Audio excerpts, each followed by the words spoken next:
Excellencies, distinguished delegates, Mr. Secretary General, ladies and gentlemen, it is with great sadness that we begin this 73rd session of our Assembly by acknowledging a great loss, that of Kofi Annan, who will surely be remembered as one of the outstanding leaders of this organization.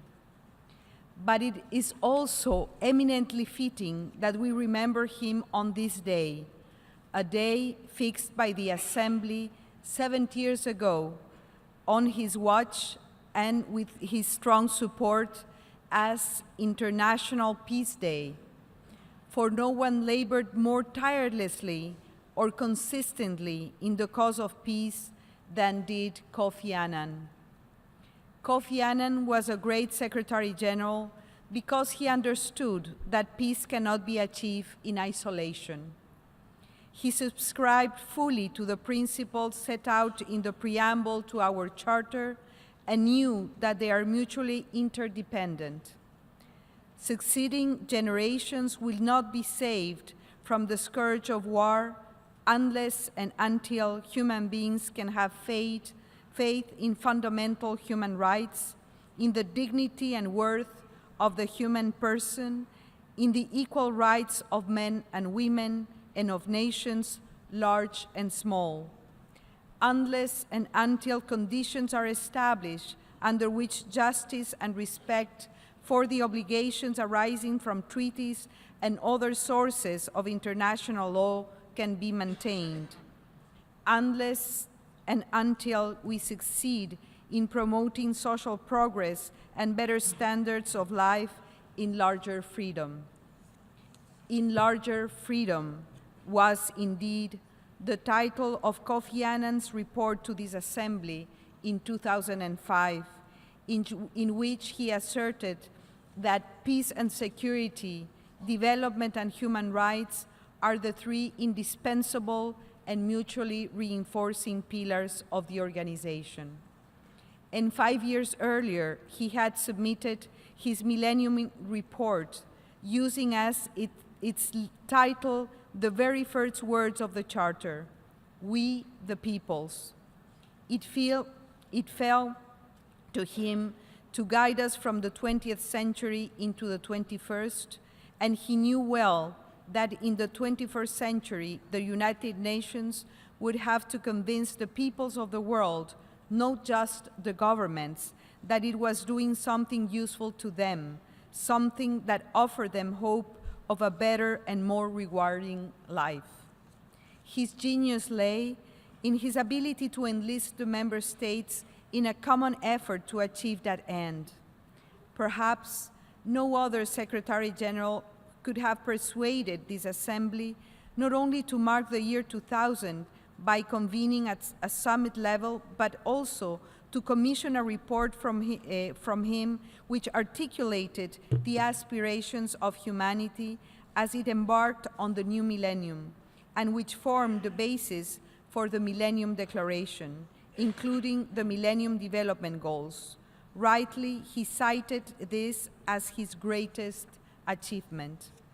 It was thanks in large part to his influence that those goals included the pledges to ensure that by 2015, girls and boys will have equal access to all levels of education, and by the same date to have halted and begun to reverse the spread of HIV/AIDS, the scourge of malaria, and other major diseases. These were causes very dear to his heart and to which he continued to devote himself after leaving office, notably through the work of his foundation, which I hope will continue. He reminded member states regularly that empowering women meant empowering whole nations, that there is no tool for development more effective than women's advancement, that no other policy is as likely to raise economic productivity and promote health or increase the chances of education for next generations. And he often urged the entire international community to remember that promoting gender equality is not only women's responsibility, it is the responsibility of all of us. He retained throughout his life a strong concern not only for the welfare of refugees and migrants, but also for the greater recognition of the important contribution they could make. He showed great foresight in persuading the late Peter Sutherland to become the first special representative for migration. He owed it to him and to his legacy to do everything we can to finalize and implement the Global Compact for Safe, Orderly, and Regular Migration and the Global Compact on Refugees. Kofi Annan could be heard around the world without raising his voice, but he could also achieve results in private through quiet diplomacy. Probably few of us here today, except the delegates of Nigeria and Cameroon, have ever heard of the Bokassi Peninsula, but he might have learned all too much about it had not Kofi Annan devoted years of discreet diplomacy to working with the presidents of those two countries to prevent it becoming a cause of war. And we would search the Charter in vain for any article mandating the Secretary General to bring together private corporations to discuss ways of improving global public health. Yet there must be many thousands of people alive today who would not be if Kofi Annan had not brought together the heads of the world's major pharmaceutical companies and persuaded them to make antiretroviral drugs available in poor countries and affordable prices. That was his style.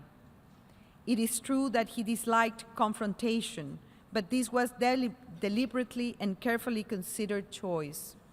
He was very clear in speaking up for the principles and purposes of this organization, but he knew that shouting at people or denouncing individual states or leaders by name would achieve little, very little, except to diminish his ability to influence them. But he never forgot that a lesser evil is still an evil, or that the use of force without right authority is a danger to us all.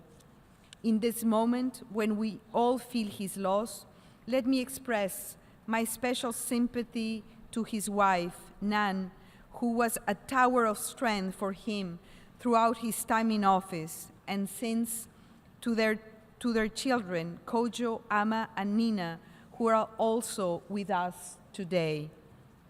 The UN staff